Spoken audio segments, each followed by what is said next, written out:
I was able to ship a wind turbine or be a part of a wind turbine shipping uh, Scheme. Yeah, a scheme. I don't know. It was really interesting, and that's So yeah, something talk that, about that. Because I remember you were in what, Indiana, and we're in Western Illinois. So tell me, yeah. why'd you go? Like, tell me the whole thing, how you started, and then how you ended up in Indiana. Yeah, so someone I know, they have a trucking business, Atkin Enterprises, and they primarily ship wind turbines.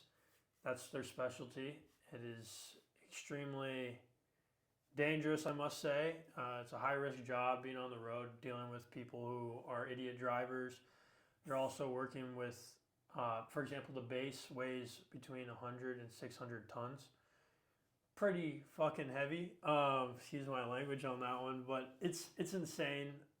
You need to have specialized equipment, such as a double snob trailer to haul said parts, and then Real quick, can you explain what's a double snob trailer? yeah, of course. So I'm gonna need to put a picture in there to really get you to get an idea of what it is. But I'm doing my best to describe it.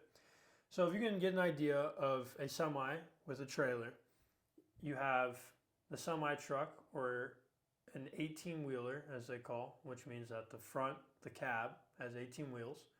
And then the back of that trailer usually has 4 wheels.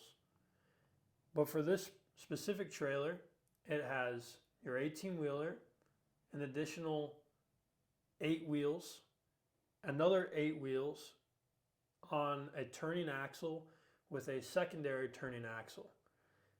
So you have almost 16 wheels in the back of this trailer. The reason they call it a double snob is the tower is placed in between the back 16 wheels and the front 8 wheels. And it's mounted almost like this. The tower would be like floating in between. So I'm assuming, coming from an engineering background, this is so you can actually turn. Yeah. Because if you were just having the flat, like a traditional flatbed, you wouldn't be able to turn. No. I wrote down some things here for the podcast on just some of the blade lengths. For example, a blade length is between 150 and 260 feet. Your average car is probably around 15 to 20 feet. If that. If that. Probably we're talking like 15. a pickup truck being around 20 feet long max. So imagine that. Imagine having to turn with all this. I drive lawn care trailers and dump trailers around, and those are an additional 14 feet that you have to work with. And it's not a walk in the park. I mean, you get used to it after a while, but this is some serious stuff. And then the tower sections weigh between 60 to 100 tons. Like I mentioned, I think I over-exaggerated saying 600 tons or something stupid, but 60 heavy, to 100 very tons. heavy. Very heavy. That's the point we're driving It's here. insane. And then, I don't know. So something I guess I was looking at while I was on the job site, I guess I'll give you some perspective. We left Macomb, that's where we're based out of, around 10:30. And we drove, a.m. And we got to the semi, which already had the piece that was shipped over from, where's Adam live? Oh, Kansas City. Kansas City. They have the biggest manufacturing and probably the largest wind turbine plant there in all of the United States. Like in the entire U.S.? Wow. Yeah, so the majority of all the parts come from this. And they're also shipped in sometimes, depending on, obviously, if you have sea access or ports, it's almost cheaper to get this shipped in via shipyards and such. But for semi-shipping, the majority of it is based in Kansas City area. And that was hauled over to McLean, Illinois, is where we were based. Mm-hmm. That's where the semi was. It's pretty much right in the, for geographical reference, like smack dab in the middle of the state. So the first haul was getting to the semi truck, which already had the blade.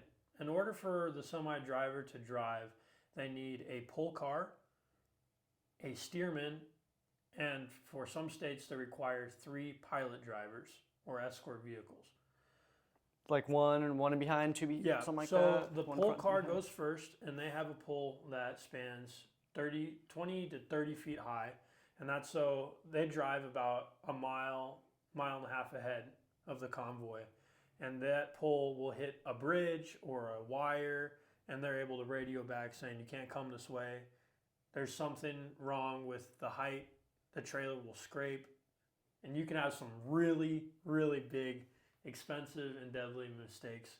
The story I was told was someone smashed into a bridge in Kansas, and I mean you're looking at 10-20 million dollars of repair for that, and there's a very high likelihood that that person died. That's Severe injuries at best. Yeah. Anyway, the pilot driver goes first. The steerman, who I was with, his name is Justice. He's able to turn the back axles of that trailer from a remote in the truck. He's also the eyes for the semi-driver, giving them an idea of how much room do we have to the left or the right. He merges into the lane. If the trucker is trying to get into the left lane, the steerman merges first to stop any traffic from coming, so he has ample space to turn into said lane or whatever. Another issue that we ran into, I guess real quick before I jump aboard, and then we had an additional pilot driver who gives space for the steerman. That's not always required. 2 pilot drivers for Illinois is a mandatory thing, and then 3 for Indiana. When we got to Indiana, we were also given a police escort, which was pretty great. That's sweet. So we had 2 cops. One would drive ahead, block an intersection. The second one would stop traffic back, and then they would flip-flop the whole entire ride that we got there. I really enjoyed that. That was cool. I feel like royalty on the road. But the thing that I was going to say that we have a second problem with is going over railroad tracks. This tower has hydraulic pistons on the front and the back side of it, if you will, with 4 locking pins on either side.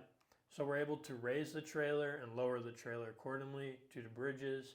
Or if you think, it's really difficult to get a picture of it, but a little hill becomes really difficult for the trailer to stay level. So if you are already going down at a 10% grade, we'll call it that, that back end is still running flat, essentially. So I'm not supposed to say this, but we scraped up a train track.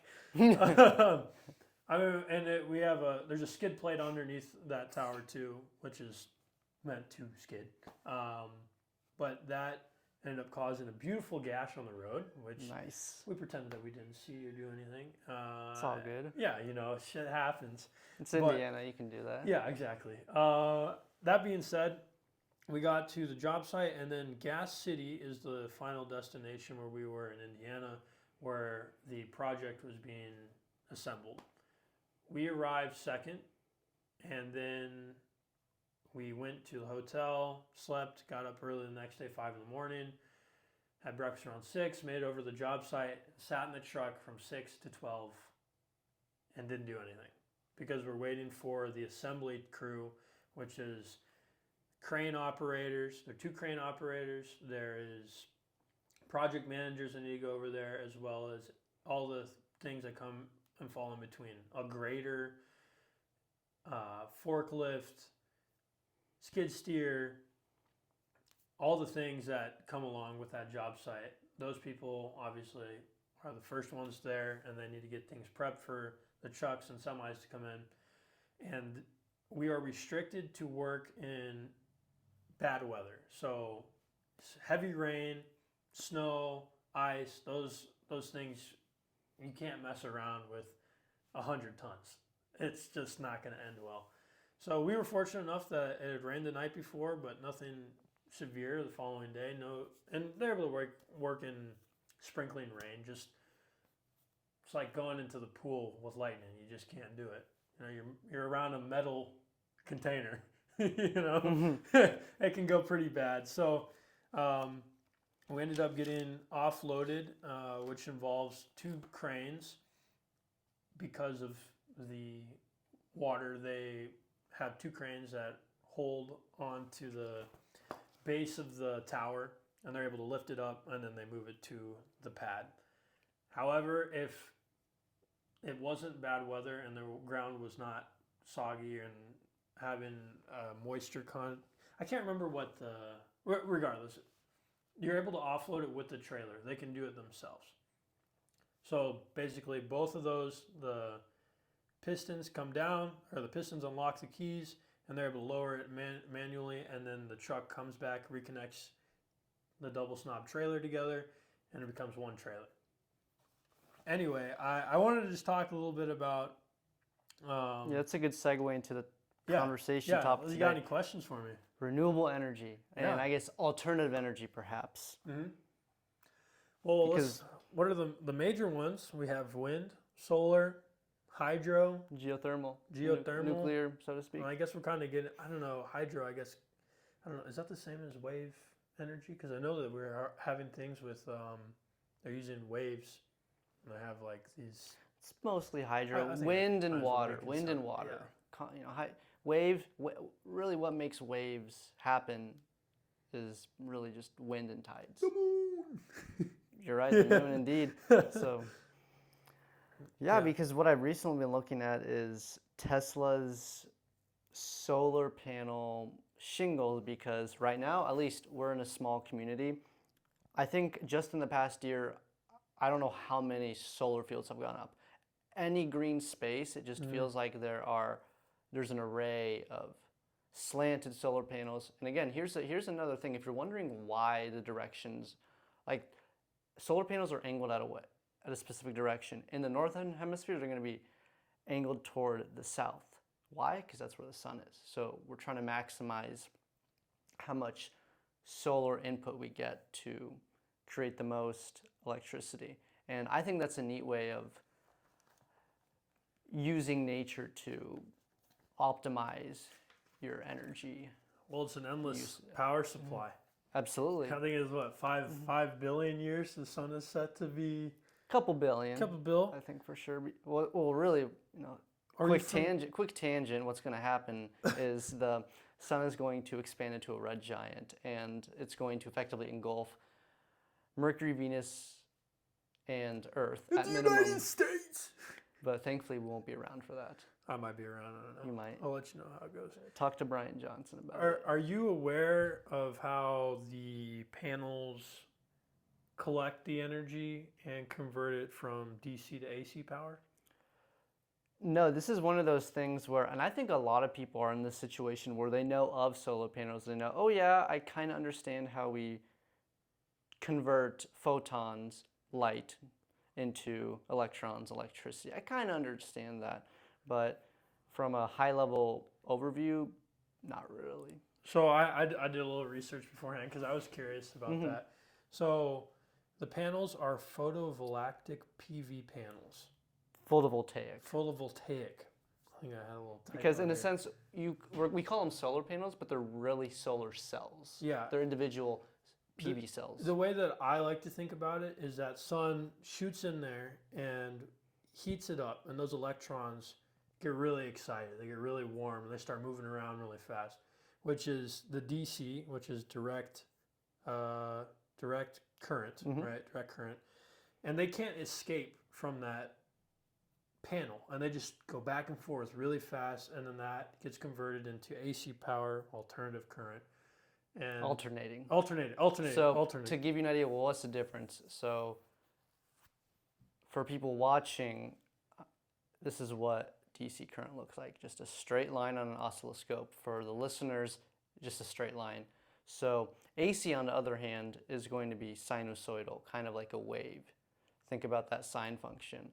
So that's the high-level overview difference if you've heard those terms before, but you're like, what's the difference? No, I actually really appreciate you breaking that down because I did not know. But yeah, so then that gets converted and puts into the grid. I would say the pros, alternative energy works when the sun's out, which, like you said, couple billion years, so it's nice in that regard. They can go on most things, the houses, fields, like you said. Relatively low maintenance is my assumption.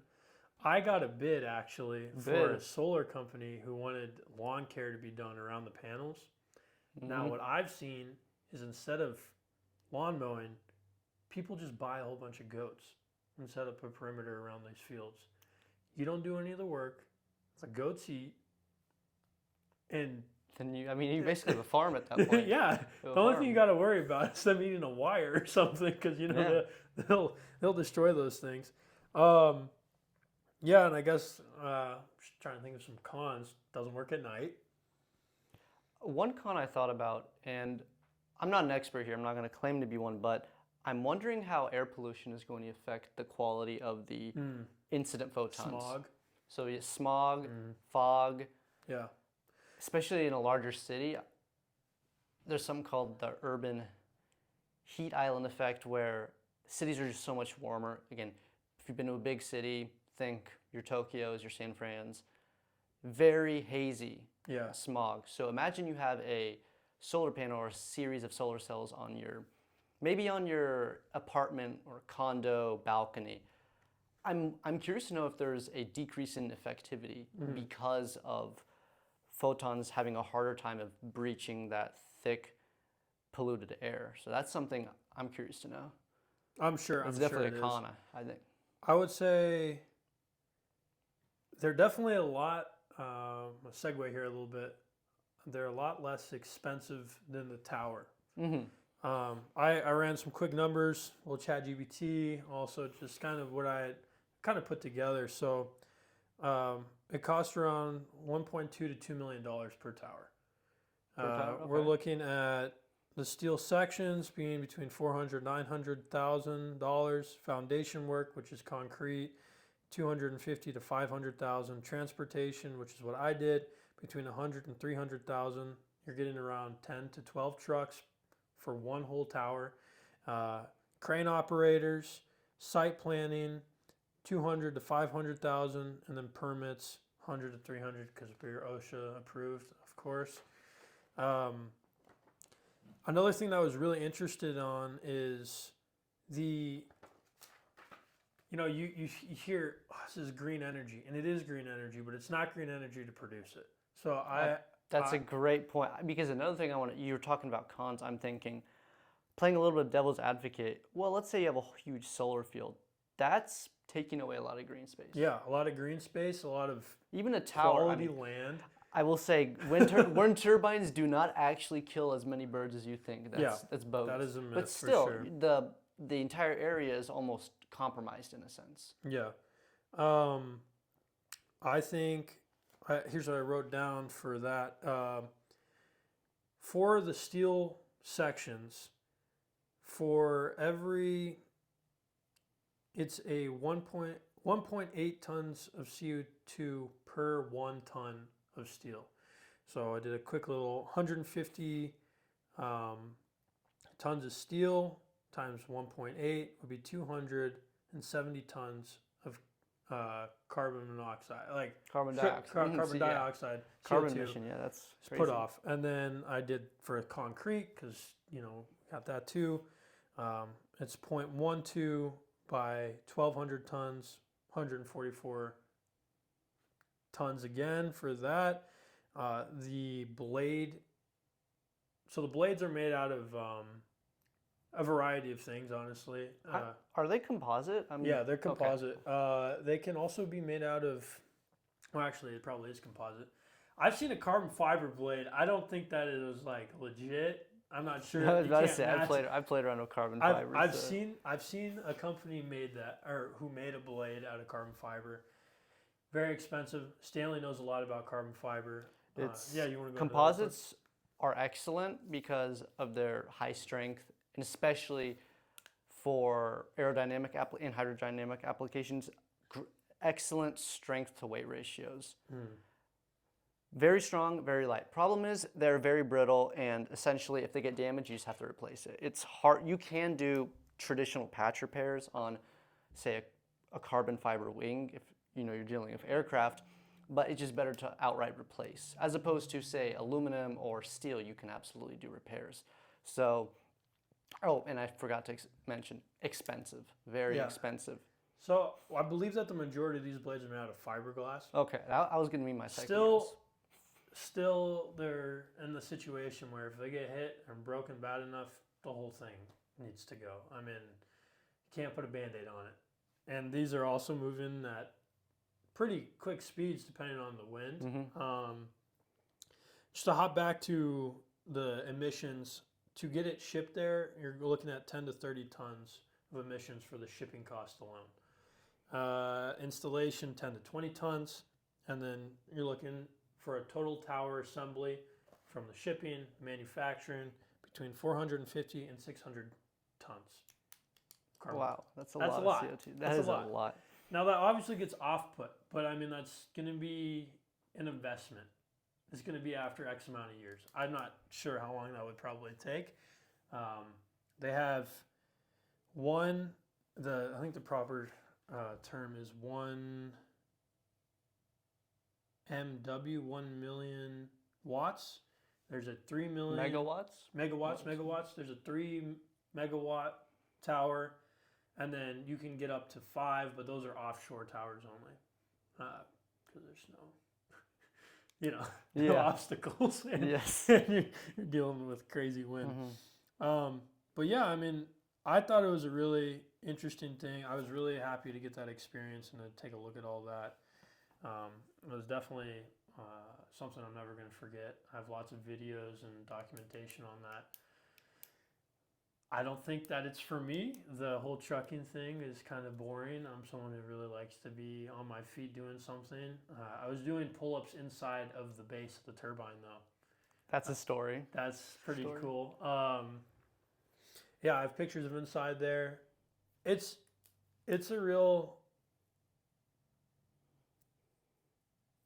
a really great thing to see up firsthand.